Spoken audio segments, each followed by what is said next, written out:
Pessoal, continuando nosso material sobre LOAS, observe. A lei é extremamente chata, pesada, mas as questões de prova são em cima da literalidade da lei. Então, continuando nosso conteúdo. No bloco passado, nós vimos que a lei vai cobrir também riscos sociais, perfeito, mas de caráter a quem não foi de caráter contributivo, ou seja, a quem dela necessitar. Nós vimos a proteção à família, à gestante, ao idoso e ao deficiente. Pode ser qualquer tipo de deficiência que torne ele incapaz da atividade laborativa, ou seja, de extrema capacidade de redução à atividade laborativa. Nesse caso, determinando alguns pontos específicos da lei. Olha só que ponto interessante. Primeiro ponto aí, avaliação para concessão do benefício. Então joga na tela aí pra gente. Olha só, pessoal, quando a gente fala de avaliação para concessão, ficará sujeita à avaliação a deficiência e do grau de impedimento que trata o parágrafo 2º, composta por avaliação médica e avaliação social realizada por médicos, peritos e por assistentes sociais do Instituto Nacional de Seguro Social, nosso INSS. Aí que está o ponto. Os benefícios assistenciais são concedidos pelo INSS. Então, tudo é avaliado pelo próprio INSS. Note que o INSS não cobre só de caráter contributivo, mas também cobre riscos sociais de quem não tem caráter contributivo. Então, o deficiente e o idoso, a partir de 65 anos, gozam desses benefícios de um salário mínimo, independente de ter contribuição, e destaca aí na tela pra gente que ficará sujeita à avaliação a deficiência e o grau de impedimento de que trata o parágrafo 2º. Lembra que a renda familiar, por avaliação médica e avaliação social realizada por médicos, peritos e por assistentes sociais do Instituto Nacional de Seguridade Social. Outro ponto aí pra gente, reparem na tela, os benefícios da prestação continuada devem ser previstos a cada 2 anos para avaliação da continuidade das condições que lhe deram origem. Então joga pra gente na tela aqui, volta pra mim, observe, para que você goze desse benefício, você terá que ser submetido à avaliação a cada 2 anos, perfeito? Vai ser comparecida a equipe de perícia do INSS, em que elas vão manter sempre esse laudo atualizado, em que você pode continuar recebendo o benefício. Caso você seja um deficiente e entenda que teve uma recapacitação profissional, uma capacidade laborativa, o benefício poderá ser suspenso. Não comparecer também a cada 2 anos é um motivo para suspensão. Perfeito até aí? Seria um dos motivos para suspender o pagamento do benefício. Mais um pouquinho para gente, olha só.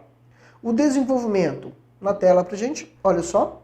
O desenvolvimento das capacidades cognitivas, motoras ou educacionais e a realização de atividades não remuneradas de habilitação e reabilitação, entre outras, não constituem motivo de suspensão ou cessação do benefício da pessoa com deficiência. Para mim? Então, novamente, pessoal, o fato de você ser deficiente não quer dizer que você está inválido, tá? Então, vamos pegar ali o pessoal no meio rural. Então, se você tem alguém que recebe esse benefício, note, ele vai, cuida da horta, planta ali, aquela renda familiar, então ele está ali exercendo uma atividade, vai no mercado, vai na padaria, compra alguma coisa, ele é considerado deficiente e isso não impede dele receber o benefício. Lembro que esse dinheiro da assistência social, ele visa diminuir as desigualdades sociais do país, tá? Isso é uma espécie de distribuição de renda. Então, note, ele é incapaz para exercer uma atividade mais complexa, como trabalhar, mas ele não é incapaz de exercer atividades menos complexas, então ele pode lavar a roupa, então ele não é inválido por completo. Diferente de uma aposentadoria por invalidez que realmente torna a pessoa incapaz de exercer qualquer tipo de atividade profissional. Esses podem exercer atividades básicas, podem até trabalhar no meio rural em atividades básicas, mas ainda terá direito ao benefício, tá? Então vamos dar uma lida novamente no texto. Na tela, olha só, o desenvolvimento da capacidade cognitiva, motoras ou educacionais e a realização de atividades não remuneradas, tá? De habilitação e reabilitação, entre outras, não constituem motivos de suspensão ou cessação do benefício da pessoa com deficiência. Perfeito? Então, como nós estamos falando de benefício de prestação continuada, repara, serão suspensos pelo órgão concedente quando a pessoa com deficiência exercer atividade remunerada, inclusive na condição de microempreendedor individual. Então, como eu falei antes para vocês, volta para mim. Como eu falei antes para vocês, e nada impede que ele exerça atividade básica, cuidar de uma horta em casa, tá? Ir no mercado, fazer atribuições básicas, às vezes ser capaz de buscar um irmão na escola, tá? São atividades não remuneradas, mas se a partir do momento que ele exercer uma atividade remunerada, o benefício será suspenso, porque ele se torna capaz. E a ideia da assistência é o seguinte, se esse é capaz, nós vamos atrás daquele mais incapaz. Tá? Então, a assistência social, Ricardo, e numa casa que possui a mãe que recebe o benefício da assistência social, o filho também recebe o benefício da assistência, vamos supor que a mãe tem mais de 65 anos e o filho, note, entre atender uma família e lá ter 2 benefícios, é melhor atender 2 famílias. Então, o ideal é que só a mãe receba e, no caso, em outra condição, outra família que tem um filho deficiente, esse receba. A ideia da assistência social é diminuir a desigualdade social do país, tentando atender o maior número possível de famílias. Então é importante ressaltar que ao receber uma renda é o motivo para a perda do benefício. Volta para a tela. Extinta a relação trabalhista, olha que interessante. Então, se você era deficiente, recebeu o benefício, começou a exercer uma atividade remunerada, perdeu o benefício. Nada impede de você readquirir o benefício. Você pode tentar readquirir o benefício. Olha o que acontece. Extinta a relação trabalhista ou a atividade empreendedora de que trata o caput desse artigo, quando for o caso, encerrado o prazo de pagamento do seguro-desemprego, não tendo o benefício adquirido direito a qualquer benefício previdenciário, poderá ser requerida a continuidade do pagamento do benefício suspenso, sem a necessidade de realização de perícia médica ou reavaliação da deficiência do grau de incapacidade para esse fim, respeitando o período de revisão. Então vamos lá, volta para mim. Pessoa dita incapaz recebe o benefício. Então a ideia da reabilitação profissional foi tentá-lo relocar no mercado de trabalho. Então se questionou que ele poderia exercer uma atividade. Então foi arrumada uma atividade profissional com emprego. Ele trabalhou nesse emprego, teve o benefício suspenso e passou a receber a sua remuneração. Depois de um certo tempo trabalhando, perdeu o emprego. Ele só poderia exercer aquele tipo de atividade naquela localidade. Não tem como ele ser reabilitado a outro tipo de emprego, ou não se consegue, ou viu que ele era realmente incapaz de exercer uma atividade laborativa. Então, nesse caso, cessando os benefícios previdenciários, vamos supor que ainda ficou até recebendo seguro-desemprego durante esse período, quando cessar os benefícios previdenciários, sim, ele poderá voltar a receber o benefício. É isso que determina a lei. Então nada impede dessa pessoa tentar, porque posteriormente ela pode voltar a receber o benefício, sim. Então vamos mais um pouquinho. Volta na tela pra gente. A contratação de pessoa com deficiência como aprendiz não acarreta a suspensão do benefício da prestação continuada, limitada a 2 anos o recebimento concomitante da remuneração e do benefício. Então, como eu falei para vocês, para mim, a pessoa com deficiência, ela poderá, nesse caso, recebendo o benefício da assistência social de um salário mínimo, ela pode trabalhar também numa condição de aprendiz. Ela é colocada nessa condição de aprendiz e poderá receber a sua remuneração e também haver o dinheiro da assistência social. Ela poderá acumular esses 2 benefícios por um prazo limite de 2 anos. Depois disso, realmente ela vai ter que fazer a opção, perfeito? Você vai continuar recebendo o benefício ou vai deixar que a ideia é a rotatividade e tentar capacitar essa pessoa para o trabalho. Perfeito até aí? Outro ponto pra gente. Entende-se que por benefícios eventuais ou provisórios, suplementares, provisórios, que integram organicamente a garantia de suas e não prestadas ao cidadão e à família, em virtude de nascimento, morte, situação de vulnerabilidade temporária e de calamidade pública. Volta pra gente aqui. Senhores, prestem bem atenção. Como nós temos visto, a LOAS é uma lei orgânica da assistência social. E a assistência social busca cobrir riscos sociais de quem não contribuiu ou situações específicas. Repare que entende por benefício. Olha aí na letra do quadro. Dá uma olhadinha pra gente. Joga na tela. Olha novamente.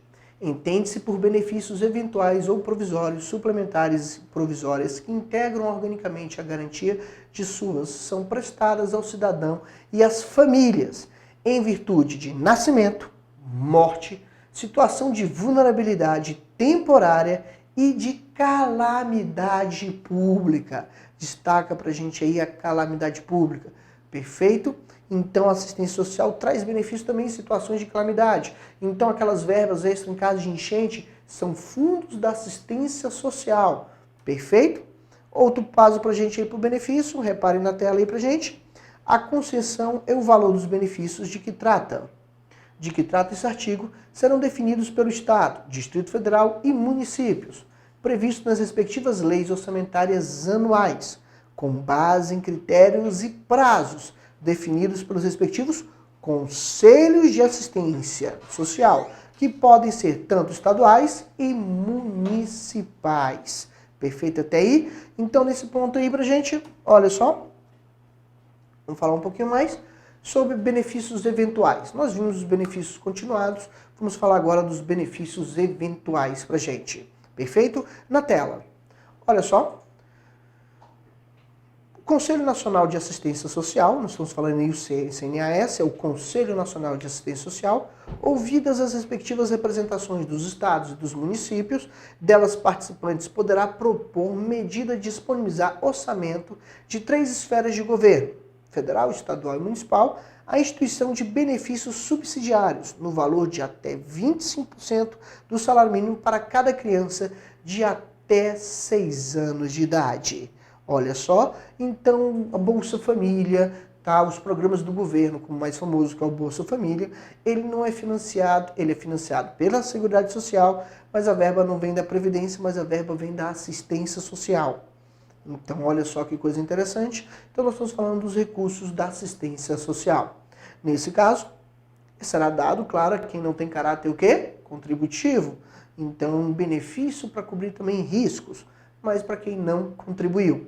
Nesse caso, fica instituído, bota na tela pra gente, fica instituído o Serviço de Proteção e Atendimento Integral à Família, PAIF, que integra a proteção social básica e consiste de oferta de ações de serviço socioassistenciais de prestação continuada nos CRAs, por meio de trabalho social com família e situação de vulnerabilidade social, com o objetivo de prevenir o rompimento dos vínculos familiares e a violência no âmbito de suas relações, garantindo o direito à convivência familiar e comunitária.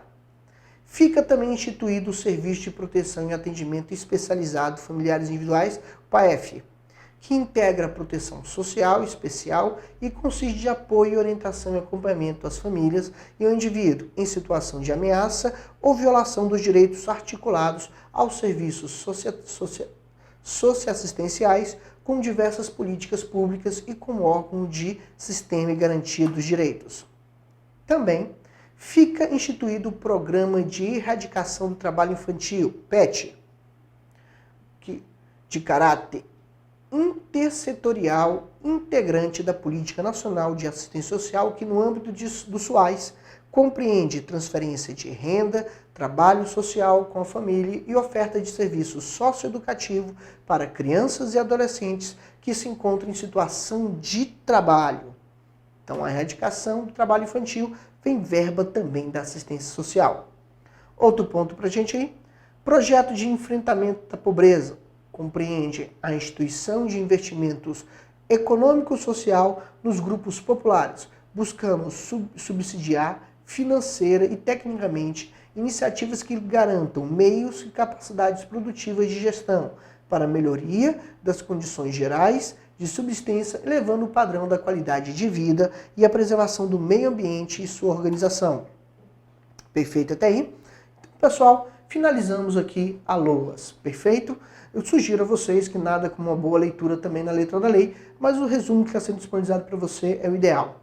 Nós vamos fazer agora o seguinte, nós vamos fazer uma revisão de todo o nosso conteúdo, desde a nossa primeira aula da Seguridade Social, em cima da Lei 8.212, 8.213 e também em cima das LOAS. Vamos fazer alguns exercícios. Perfeito até aí? Acompanhe aí no quadro pra gente. Então, baseado aí pra gente, vamos falar da Constituição de 88, que trata do ponto da Seguridade Social, perfeito, financia a saúde, assistência e a previdência.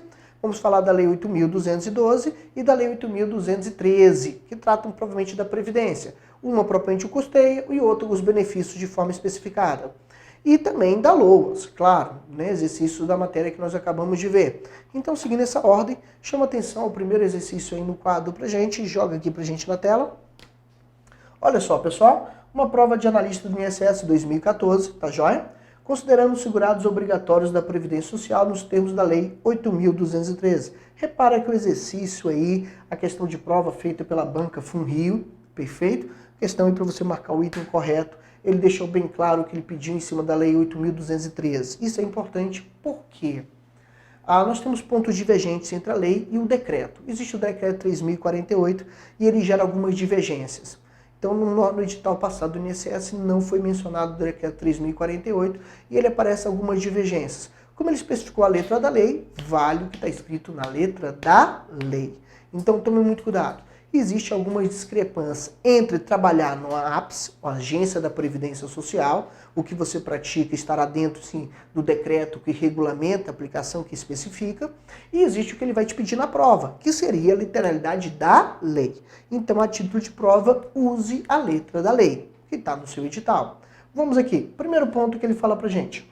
Bem, nós vimos no nosso curso quais são os segurados obrigatórios. Vocês lembram que você pode ser um segurado obrigatório que entra na condição de empregado, empregado doméstico, contribuinte individual, segurado especial. E você viu também que existia também o trabalhador facultativo, segurado facultativo, a dona de casa, perfeito? O estudante.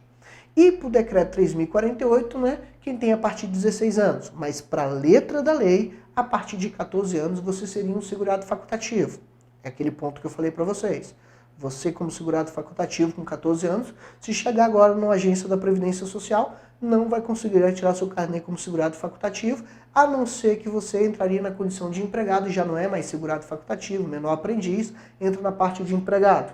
Ou seja, com 14 anos você não tira. A lei diz com 14, mas o decreto 3.048 ele fala a partir de 16 anos. Ricardo, o que eu marco na prova? A lei. Você vai marcar na prova a letra da lei, 14 anos, como segurado facultativo. Então vamos lá. Então o que ele tem pra gente aqui? Ministro de confissão religiosa ou membro de instituição de vida consagrada e de congregação na ordem religiosa. É um segurado obrigatório? Sim, é um segurado obrigatório.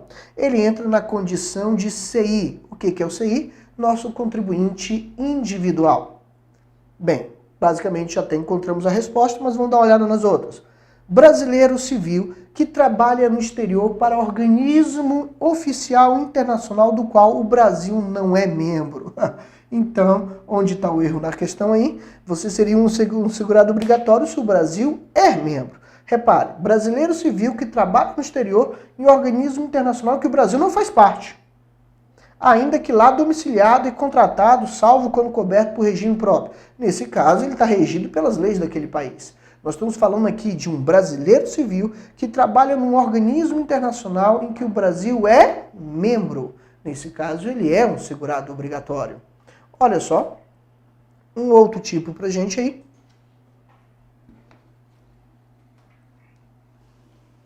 Observe. Quem presta serviço de natureza urbana e o que, pessoal? Rural. Em caráter eventual com mais empresas, com relação de emprego. Olha o erro aqui. Sem relação de emprego, tá? Nesse caso aqui, o erro da questão. Excedente de mandato eletivo. Você que exerce o mandato eletivo, você está regido pelo regime geral da Previdência, na condição de empregado.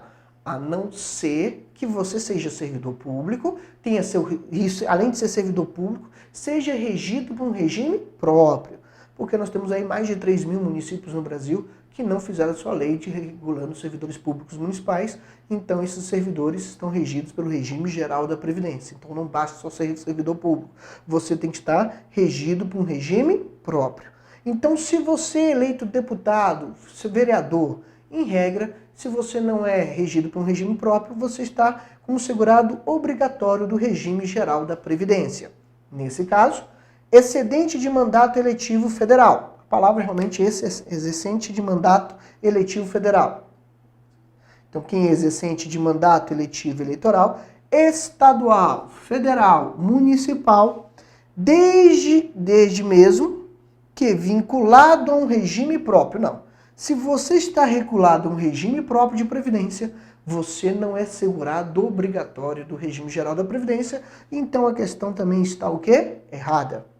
Outra, aquele que presta serviço de natureza urbana ou rural, a empresa de caráter eventual, sem subordinação e mediante remuneração, exceto como diretor. Se é mediante remuneração e na condição de diretor, então a expressão exceto, torna a questão errada pra gente. Então, nesse caso aí, a resposta correta foi a letra A pra gente aí, tá? Temos aí a resposta, letra A, repara no quadro. Ministro de Confissão Religiosa, membro do Instituto de Vida Consagrada e Congregação da Ordem Religiosa aí pra gente, ele é um segurado obrigatório. De mais pontos, eu coloquei a letra aí para vocês observarem por causa dos erros das demais questões. Brasileiro civil, que trabalha no exterior para organismo oficial internacional, a qual o Brasil é membro efetivo. Lá estava dizendo não membro. Quem presta serviço de natureza urbana ou rural de caráter eventual ou mais empresas sem relação de emprego. Lá estava dizendo com relação de emprego. E excedente de mandato eletivo federal, estadual ou municipal, desde que não vinculado a regime. Lá está dizendo desde que vinculado. E outro para a gente aí, aquele que presta serviço de natureza urbana ou rural, a empresa em caráter não eventual, sob sua subordinação, mediante remuneração, inclusive diretor empregado. Lá está dizendo exceto o diretor empregado. Então a questão para a gente estava errada, a resposta correta foi a letra A para a gente. Ministro de Confissão Religiosa e membro do Instituto de Vida Consagrada. Vamos mais uma questão aí para a gente. Olha só. Mais uma questãozinha pra gente aí. Pessoal, olha o que ele diz aí também, analista do INSS, segurado obrigatório da Previdência, 2014, aí pra gente. Olha o que ele pede. São segurados obrigatórios da Previdência. Como empregado brasileiro civil e militar. Já está destacado aí pra gente o erro da questão, porque os militares são regidos por regime próprio.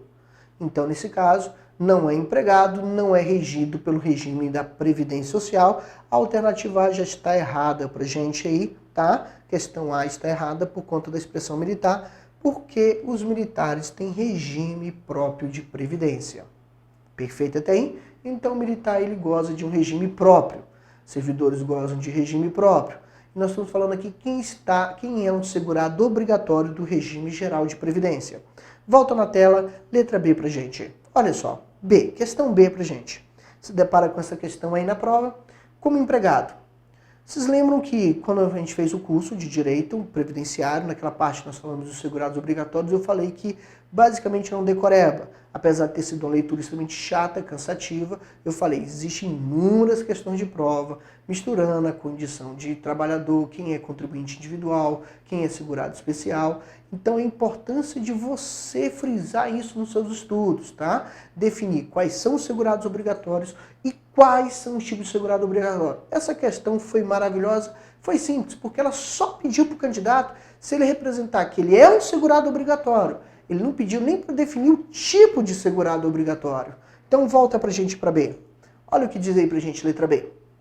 Como empregado, o brasileiro ou o estrangeiro, domiciliado e contratado no Brasil para trabalhar como empregado em sucursal, em agência de empresa nacional no exterior. O item está correto. Ele é um empregado. Ele é um segurado obrigatório, tá? Na condição de empregado. Vamos ver mais um pouquinho. Letra C. Como empregado, aquele que contratada por empresa de trabalho temporário, definida em legislação específica, presta serviço para atender necessidade de substituição de pessoal transitório ou acrescido extraordinário de serviço em outra empresa. Bem, nesse caso, ele não entra na condição de empregado. Note, ele está falando para você como empregado. Nesse caso, ele entra aí para a gente na condição de contribuinte individual. Perfeito? Dê para a gente na tela. Como empregado, aquele que presta serviço de natureza urbana, executada rural ou empresa em caráter não eventual, sob subordinação e mediante remuneração, inclusive como diretor e empregado. Nesse caso, também encontramos outra falha na questão aí, aquele que presta serviço de natureza urbana, excetuada rural. É tanto urbana como rural. O erro da questão, ele realmente é um empregado, mas o erro da questão está aí na palavra excetuada, tá? A E pra gente, como empregado, também, como empregado doméstico. Então, opa, não precisa nem continuar. Existe um empregado e existe um empregado doméstico. O item já está o quê? Errado. Ele fala aquele que presta serviço de natureza continuada pessoa ou família no âmbito residencial desta mesmo sem atividade com fins lucrativos. Bacana, realmente é um segurado obrigatório, mas ele não está definido como empregado, já que ele usou o texto empregado doméstico. Perfeito? Outra pra gente aí, então, a resposta correta aí, como a gente já frisou, letra B, tá? Condição de empregado, o brasileiro ou estrangeiro domiciliado, contratado no Brasil para trabalhar como empregado em sucursal ou agência, ele realmente é um empregado, é um segurado obrigatório, a questão está correta. Perfeito até aí? Bem, vamos beber um cafezinho? Já já a gente volta.